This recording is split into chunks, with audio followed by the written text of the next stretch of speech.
We're recording. Alright, Danush, do you want to kind of recap what you said last time? Because that was very smart, smarty pants. Very sounded smart, yes. Or not.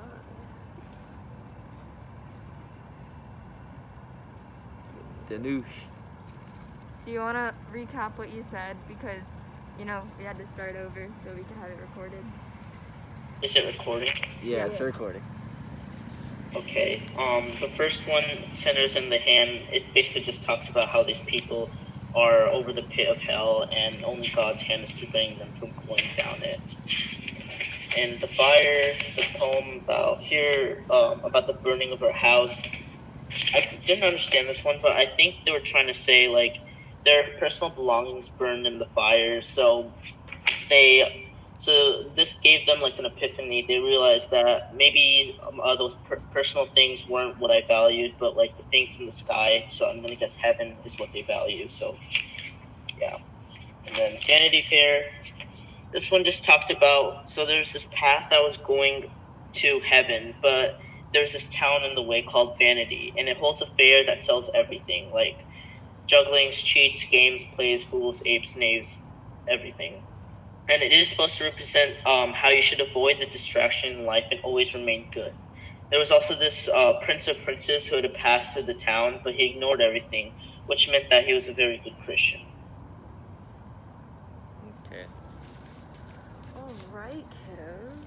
Let's recap what we kind of said last time. I think that when we look at even like the first page of, let's see, what is it called? Sinners in the Hands. They talk a lot about like fear of God, right? They say like the wrath of God, they capitalize it and everything like that. And I think it kind of just like really highlights how fear-based that like the Puritans were and how their teachings were very based on fear. In the Catholic Church as well, everything was very, God is angry at you, and if you don't do what you're supposed to, he's going to punish everyone. And they talk about like hell, like it's the worst thing ever. It is the most torturous place, and everyone is going, but 4,400 people. So of course people are going to be extremely scared. And so yeah, I think I'm just like saying that it's very fear-based. There's no loving God. It's not like God created you in his image, he loves you. It's more just like God is angry at his creation, and he wants to spite you. He wants to punish it. Mm-hmm. Yeah. And I think it also kind of brings to light how they want to do good in their life, not only for the afterlife, but like for this life, because the God's wrath, it can be while you're still alive or in your afterlife. So I feel like they're just very committed to making sure that they don't have any punishment in their life. Lainey, what would you mean like in your current life? Because God, he controls everything. Like, he can make crops die out, he can make you have like a famine, so I think they just want to make sure that God doesn't smite them on the spot or anything, send lightning and kill them. Yeah, and especially because like they believe that even if one person sinned, it's not just like their like responsibility, it's like everyone's fault. Yeah, so, like if they witness someone's sin, then it's all everybody's fault. So it's very important that like everyone tries to stay as perfect as possible. So look, there's a part here that says, the God that holds you over the pit of hell, much as one holds a spider or some loathsome insect over a fire, abhors you and is dreadfully provoked. So it's again, it's not like a loving image or anything like that. It's just God hates you. He like everything that you've done has come to like this moment, and talking about like he holds you like he holds a spider, which kind of connects to like the last page, I think, which also says, you hang by a slender thread with flames of divine wrath flashing about it. So it's like the same thing. It's like he's holding you above like the pits of hell. Anything that you say or do like might contribute to like snapping that thread and like falling into the pits of hell, like sinning. That's why we talked about like the first sin, like once you like the original sin, after you like are born, you're already like a sinner, right? So these people are like just trying to, if they're in that 1% of people, remain in that 1% of people that can go to heaven. And so it's always like, yes, like everybody's on like a thread, and if you break that thread, then you have to go to hell. I just think it's interesting that they try so hard to go to heaven, even though they aren't like certain to have that, even if they do everything right in their life. So I feel like it's interesting that they worship a God that they can't see, and is more likely than not gonna send them to eternity in hell, which I just think is interesting that they keep like trying and fighting for that. Well, yeah. Also, I think it's because they see God like so highly, like even words that are like just associated with them are capitalized throughout. Like, where is it? I think that's kind of like how when you use he and you're referring to God, it's gonna be capitalized. I feel like when you capitalize something like that, it's showing the divinity of it and showing that like it is definitely significant. Yeah. Another thing is also going back to that spider. I think, or like modern day Christianity, it's all about like having a relationship with God where like you reach out to Him, you like try to meet Him, and He'll care for you. But like saying that God views you as a spider, it's like again towards like the like anger and fear thing, but also like a spider. Like there's a million spiders out there. You're not gonna like remember one. It's kind of like you're just one out of a certain population. He doesn't really care for you that much. And also people hate spiders. Yeah. Yeah. So it's not really. I think a lot of the imagery that they use is it's extremely strong. It's almost like bordering on like excessive. Like you see the clouds of God, the black clouds of God's wrath, and then they talk about will come like a whirlwind. It's a lot. I think they refer a lot to like weather and stuff because they assume that God controls the weather. So Yeah. they're thinking literally and figuratively when they say like the whirlwind, the floods of God's wrath, things like that. They're trying to associate everything that happens, like natural disasters, to God, so people fear it and people want to do right and have a good society and follow the church and things like that. And so the amount of imagery that is solely like the fiery floods of the fierceness of and wrath of God, it's so excessive to the point where it's like, okay, we get it. Yeah. We get it. I think part of that though, like religion in itself, is trying to control a group of people and make them follow the law. So like even if the community can't see that you murdered someone, God can always see it. Mhm. So you're always sinning against God. So like whether you do something wrong, maybe like you won't get arrested for it, but you'll be punished in the afterlife for it. So I feel like that's kind of a way that humanity has always used religion to get people to follow the law, which I just think is really interesting because it's basically using your fear to control you. At the end, there's a whole excerpt that talks and mentions the word nothing like 12 or so times. It says, let's see. You have no interest in any mediator, and nothing to lay hold of to save yourself, nothing to keep off the flames of wrath, nothing of your own, nothing that you ever have done, nothing that you can do to induce God to spare you one moment. Which just really, like, just once again highlights strictly fear-based. I just like that. And that you have nothing like that you can do to get out of your Exactly. damnation. You're gonna be sent to hell. But of course, 99% there's that one of the time. slender thread, right? And that's what people are counting on, that they're Yeah. part of that 1% that won't have their thread be cut at some point and end up in hell. It kind of ties back to like what Joey was saying about how like in this, like in the Puritan religion, like they kind of hammer home the point that like no one is special, but I feel like they kind of combat that with like having the elect. Everyone kind of hopes that like they're that one like special person. And the last like paragraph is saying that like if you sin, like there's absolutely no chance that you can maintain your position in that elect, and that like God will give you no grace if you do anything wrong, and there's no way to get back in it. I wonder if the elect is specifically also for everybody, or if it's for a very specific group of people. And I mean that as in like, do peasants still get to be part of the elect, or is it mostly like noblemen and stuff? Do they believe that, because you start like probably taking out some of it, like, okay, let's imagine all the priests and stuff that are in this town. Of course they're going to be part of the elect. You would assume so, right? They're not going to go to hell. So it's like there's like a very narrow like window of people being able to like be in the elect, and I don't think I'm wondering if that's like everybody because it's like everybody has the opportunity to be, or if they're just saying that so that everybody behaves, Yeah. that kind of brings back into, it's like just a methodology to be controlled by the, like, basically government. And I mean, it says it's decided at birth, so I mean, I don't know if you'd be able, like, if it's a baby, they're not like a priest yet, so I don't know. Oh yeah, you're right. Okay. Like, so I think it is. But doesn't almost, God know they're gonna well, be a priest at some point? No, but like, You never I don't know. know. I guess it, like, I guess they kind of set it up to make it sound like it's random chance to like give everyone, like, make everyone try and follow the rules. Yeah. But yeah.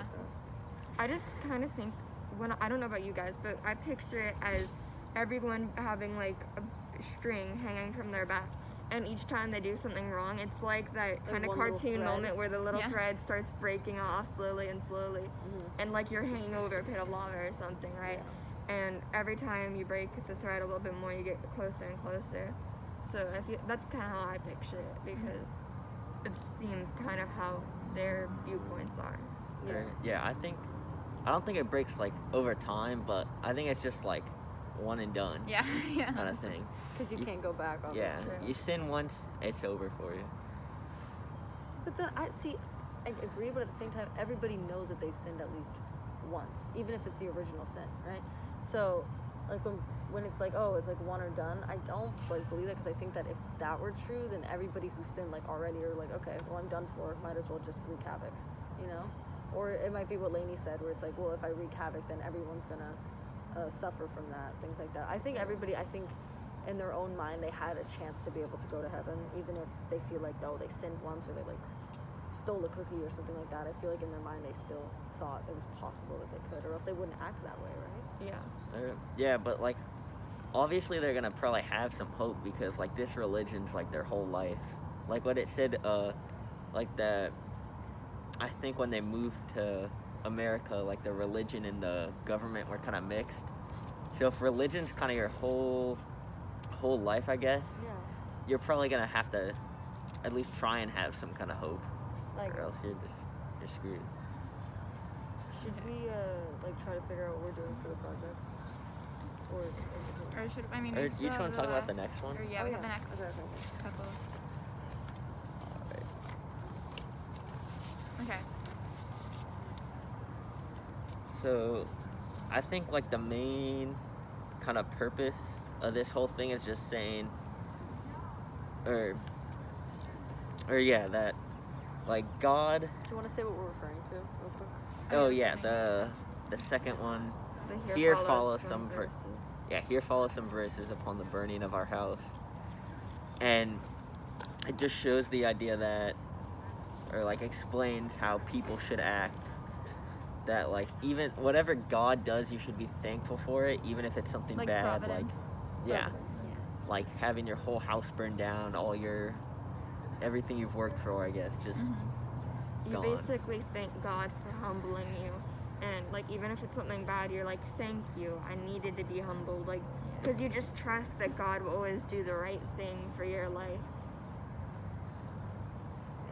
Even though he's like said to be an angry God, they all have this trust that he's gonna do the right thing no matter what. It's So- just interesting how like paradoxical that is, because they say he's angry, he has no remorse for you, and that sort of thing. But at the same time, they're like, oh yeah, he only does what's best for me. Yeah. And Oh, yeah, it's just that's very nice. interesting because they're contradicting If themselves. you're such like a loathsome creature, why would he even Yeah. bother with trying to like fix you? You know? Yeah, like why would he make your life better if he's just gonna punish you Mhm. for Yeah. eternity? I think also we gotta mention that in this, like, in this, I think it's a poem, right?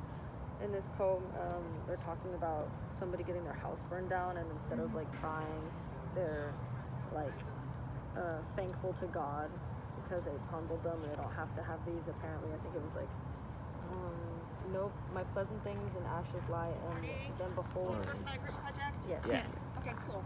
Yeah, I do need you to go ahead and space out though a little more. We've got horrific numbers the last 5 days in Orange and Seminole County. We've got to do the 6-foot space. There's blue chairs there, so Yeah. it's not like you have to Yeah. shift everything, but if you guys can just really space out a little bit better, we've got to be super careful just to keep everybody in school. We've still got kids out quarantining or positive, and I just want to make sure everybody's going to be okay, and we still have to honor our spacing. Thank you so much. Here, just make sure you're showing the Just like, Oi! Can you still hear me, Danush? Alright, perfect. Alright. Ooh, some wet ass chairs. What's that? Okay. Oh yeah. So let's see. you might just have to talk a bit louder.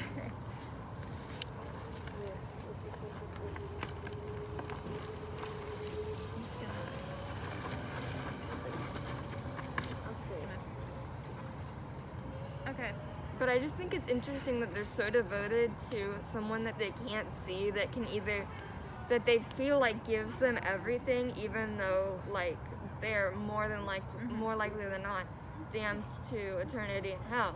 So I just think it's interesting how like grateful they are for everything that God gives them. Yeah. And what I think's interesting is because they believe that God like does everything in your life for you, like He's the reason this happens. Like He's the reason that you stole the cookie or something. Isn't that interesting? Because like He is technically choosing whether or not you get to go to hell or heaven. I guess, but at the same time, I think that's the whole original sin, right? Adam was given like, free will, so he could do what he wanted to do. And so, of course, and so did Eve. So, of course, in that respect, that's why Adam like ate the apple, because obviously God wouldn't want him to, but he has free will; he can do whatever he wants.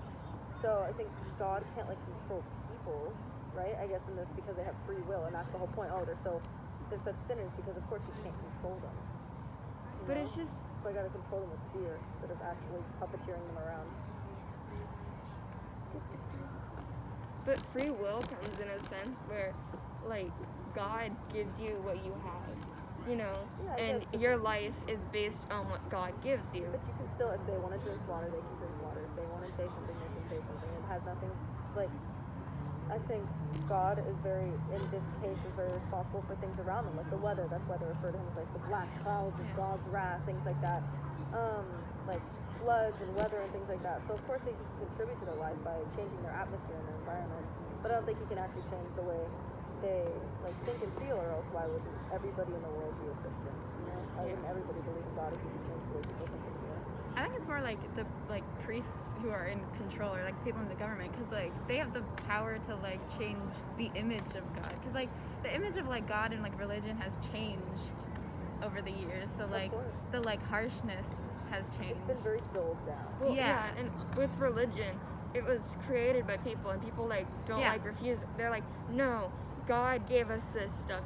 No, a person wrote down the Bible. You know, it was initially made to, one, help people cope with death, and two, like control people and be like, there's a higher power that will like punish you if you steal the cookie, you know? I think, but also, okay, let's also like remember that in a lot of ways people made religion so they can explain things, right? Yeah, I that don't was, think like, it's the not main just like, oh, like, obviously reason. I think people use it in corrupt ways, like the church and things like that, so people can get money out of them and it can be easier to live in society, like yeah. But like, I think in a lot of ways it was to explain things, right? And of course, Jesus was like a real person, even if you don't believe that he does any of like the miracles and stuff. Yeah. But and so of course people are gonna think to themselves like, you know, there's some way to explain how things work, how the sun rises, how it sets. That's why people have Greek mythology. That's why people have all kinds of like books and Qurans and Bibles and things like that, because they want to have a way to explain death. They want to be able to just explain the world around them. So I don't think it's always in a corrupt way, but I think that's how it's being used in this sense, to control people and to have like almost a cultish-like behavior. Yeah, oftentimes they do use it like in a not a way that God wouldn't probably want if God was real. You know, they definitely have corrupted the idea of religion. Definitely. And it gives it a bad name and everything, because Christianity is one of the most bloodiest religions in the world. Yeah, because like a book can be interpreted in many different ways depending on who's reading it.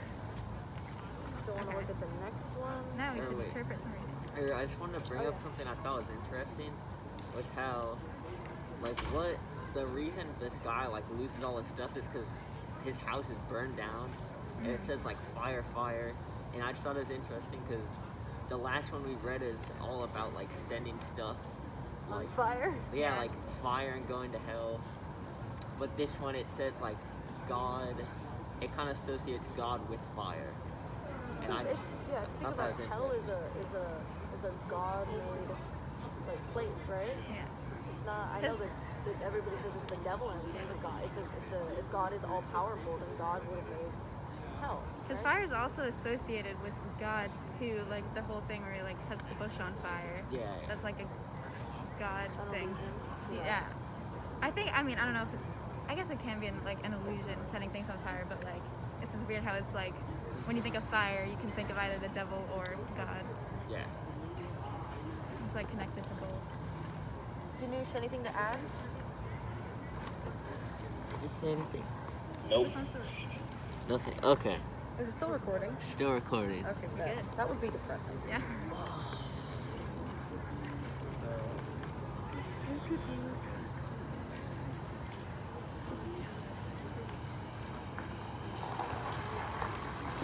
Alright. Anybody want to mention like the last? Yeah. Trying to find it.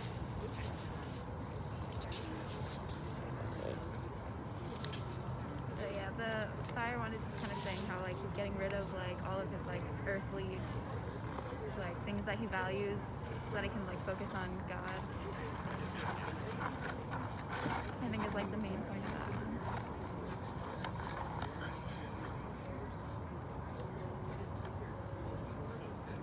Can't wait to have it. Ashcraft better let me know early so she knows to expect this. What do you guys think about the last one? Vanity Fair. Vanity Fair? Yeah. Isn't that Marcus like dangerous? Yeah. Maybe like Danush, what do you think about Vanity Fair? You kind of had an explanation earlier. Yeah, no, I just thought it was interesting how they condense this path to heaven, how they condense like everything into this one story. Like they created they basically made all the distractions into like one town that was basically poison to people. That's poisoning people.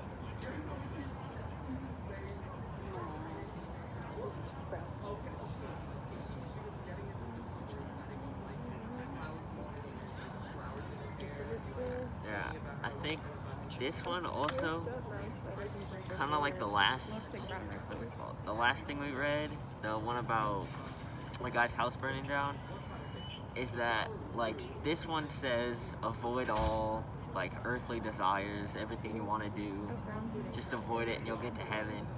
And it's kind of like the last one, how all his stuff was burned, but he was still fine with it. I think in general these three like not stories but these three like articles are very much just trying to show us like the way that religion is very like is very fear-based and has a lot to do with like the way the world around them works. That's why they mention like natural disasters a lot or fires, things like that. I don't know. I think that's like the main point to take away from it, right?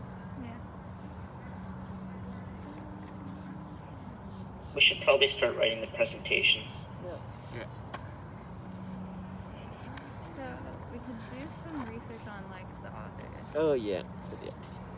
Oh, I still need to record this part. I think we're done. I think she said we still need to record. I think we should keep. Do you want me to ask? Yeah, I guess.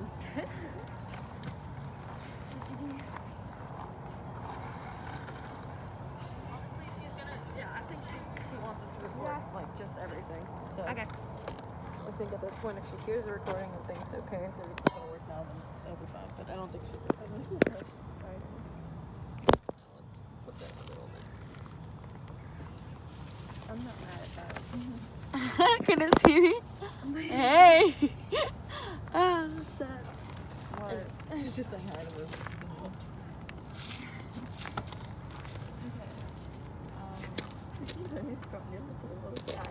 Yeah.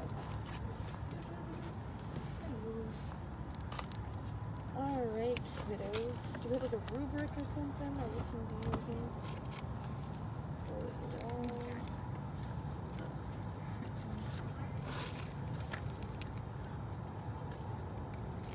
Yeah, I'm not down for that.